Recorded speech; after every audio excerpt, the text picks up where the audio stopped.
Okay, so last time we ran through the divisibility test. Let me just quickly run through them again. First of all, if it's a whole number, then it is divisible by 1. If it ends in a 0, 2, 4, 6, or 8, then it's divisible by 2. If you add the digits together, and then the answer to that is divisible by 3, then the original number was divisible by 3. If you halve it once, and then that answer is divisible by 2, so it follows this rule, then it must be divisible by 4. If the number ends in a 0 or a 5, then it's divisible by 5. If it is both even and it's divisible by 3, then it must be in the 6 times table, must be divisible by 6 as well. Okay, 7 is the one that takes a little bit longer. I think the best route here is just to practice your bus stop and see if it divides, if 7 goes into it. 8, if you halve it again, and then your answer is divisible by 3, then it was the original number was divisible by 8. So it's a bit like the 4, but you just halve it again. And then 9 is like the 3 before you add the digits together, but instead of checking they're divisible by 3, you check they're divisible by 9. I'm going to use a couple of numbers and run them through each of these checks to see what they're divisible by. Okay, so let's choose my two numbers. My first number is going to be 2,520, and the other number is going to be 651. Right, so I'm going to write my numbers down and we'll tick and cross as we go to check. So first of all, is 1 a factor of both of these? Well, they're both whole numbers. So is it 1 a factor of this? Yes. Is 1 a factor of this? Yes, because they're both whole numbers.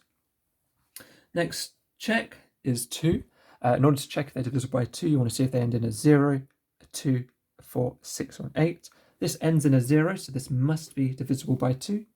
This ends in a 1, so this is not divisible by 2. Let's have a look at 3 next. Okay, so this one I said add the digits together, and if it's divisible, if that answer is divisible by 3, then the original number was divisible by 3. So by adding the digits together, what did I mean? I mean add 2, 5, 2, and 0 together. Okay, well 2 add 5 is 7, add another 2 is 9. 9 is in the 3 times table, so that means our original number must be divisible by 3.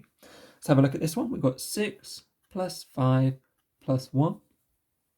So that's 6, add 6, that's 12. 12 is in the 3 times table. This answer, 651, must be in the 3 times table as well. 4 times table. Straight away I can look at this one and say, well, if it's not in the 2 times table, it can't be in the 4 times table. Okay? Because everything that's in the 4 times table is also in the 2 times table. Let's have a look at this one here then. So first of all, what I'm going to do is half this number. So I mean, you could do bus stop. I'll do a quick bus stop here. 2, 5, 2, 0. 2's into 2 go 1. 2's into 5 go 2, remainder 1. 2's into 12 goes 6. 2's into 0 goes 0. So this answer we've got, once we've divided by 2, is still even. So that means it must have a factor of 4. Next up, factor of 5 is an easy one.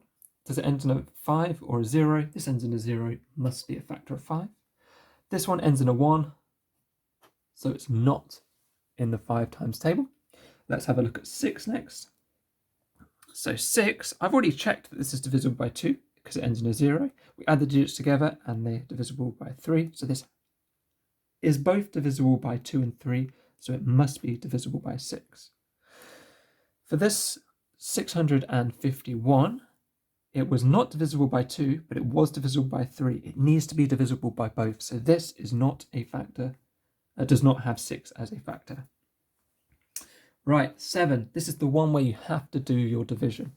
So let's do that quickly. We've got 7 into, give myself a little bit of room, 2, 5, 2, 0. 7's into 2, do not go.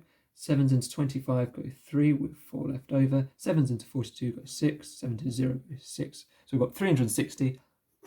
7 does go into that. So 7 is a factor of 2,520. Next up, let me do this one here. We've got 7 trying to go into 651. 7 into 6 does not go, so we're going to carry that 6. 7's into 65. The closest is going to be Well, 9 times 7 is 62, so it's going to be 9 with 2 left over. 7's into 21 go 3 times. We've got no remainder, no decimal, so that means 7 is a factor of 651. Next one, 8. At a glance, we know this is not divisible by 2, so therefore it cannot be divisible by 8. So we know without even working out anything that that is not divisible by 8. We'll have a closer look at this one. 2,520 divided by 2 gave us this answer here. Okay, so we've divided it by 2 once already, and we get 1,260. We're going to divide that by 2 again. I'll just do it here. So that divided by 2 is going to be 630. Yes. Okay, 630 ends in a 0. Okay, so that means this is divisible by 2 again. So if we could divide it by 2 3 times, which means we can divide it by 8. So 8 is a factor. Lastly, for 9, let's have a look. So if we add together the digits, 2 plus 5 plus 2 plus 0, we want to check if it's divisible by 9. Well, 2 plus 5 is 7 plus 2 is 9. 9 is in the 9 times table, so that is 9 is a factor of this. And then lastly, let's check this. So when we added our digits together, 6 plus 5 plus 1 is 12. 12 is not in the 9 times table. Okay, so that means that is not divisible by 9. So these quick checks can be super useful when it comes to cancelling down fractions or trying to take a factor out of a bracket when you're doing algebra in the future. It can save you lots of time. Obviously, if it is a calculated paper, then do just use your calculator. If not, this should save you some time.